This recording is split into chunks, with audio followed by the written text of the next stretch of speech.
গ্রহণ করেছি, এতিমখানা দান করতে হবে এটাও গ্রহণ করেছি, মসজিদ করে দিতে হবে তা গ্রহণ করেছি, কোরআনকে জীবন বিধান হিসেবে গ্রহণ করতে পারি না।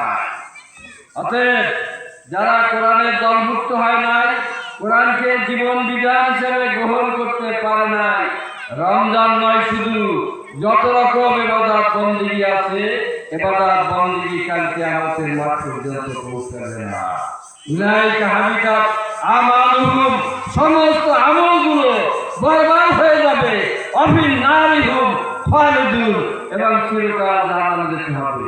অতএব আসুন কোরআন নাযিলের এই মাস আমরা সিদ্ধান্ত গ্রহণ করি, দুনিয়ার কোনো মন্ত্রতন্ত্র, কোনো পথ, কোনো দল আমরা গ্রহণ করব না।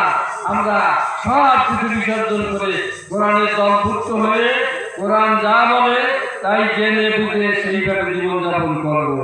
তাহলে আল্লাহ রাব্বুল আলামিন এই কোরআনপন্থীদের গুনাহ মাফ করার জন্য, তাদেরকে জান্নাতবাসী করার জন্য এই রমজানে যে পরিমাণ সওয়াব দরকার, আল্লাহ রাব্বুল আলামিন তার অফুরন্ত সওয়াবের ভান্ডার থেকে সেই পরিমাণ সওয়াব তার আমলনামায় লিপিবদ্ধ করে তাকে পরকালীন জীবনে নাজাতের ফয়সালা করবেন, জান্নাতের ব্যবস্থা করবেন, জান্নাতের তালিকায় ভুক্ত করে তার নামগুলো লিখে দেবেন।